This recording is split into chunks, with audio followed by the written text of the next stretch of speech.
Hey everyone, welcome back to my channel. This is Nasim from nasimreza.com. In this video, I am going to show you how you can change your Fiverr user email.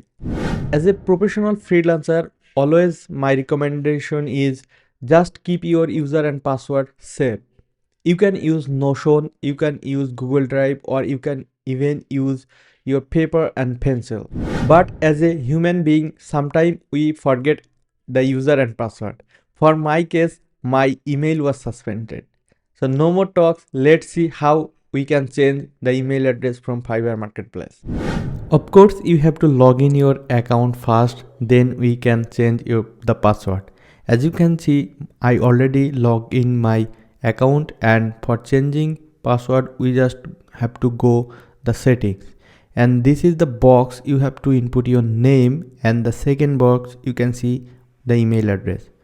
This is the already used email that I am seeing, and now we need to input our new email. Okay, here you can see I am typing my new email and then save changes. When you click save changes, it will take few seconds and you will see this new pop-up, and they will send a new email to your new email address.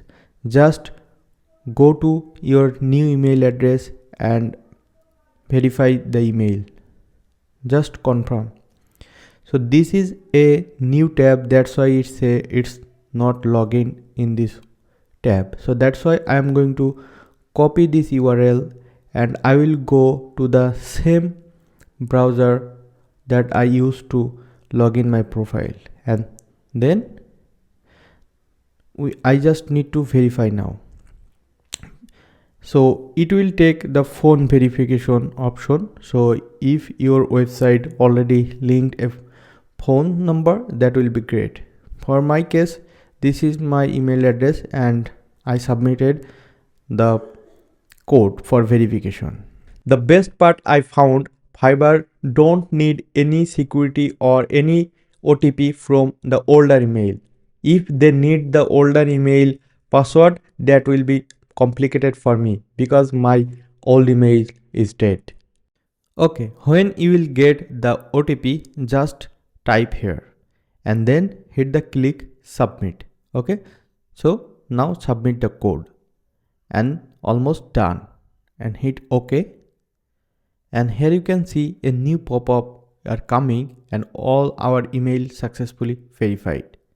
That's all for today. If you found this video was useful, then hit the thumbs up, and if you want to see more video from me, then consider subscribing to this channel because it will help me to continue working on this channel. My name is Nasim. I will see you on the next video. Till then, bye. Have a great day.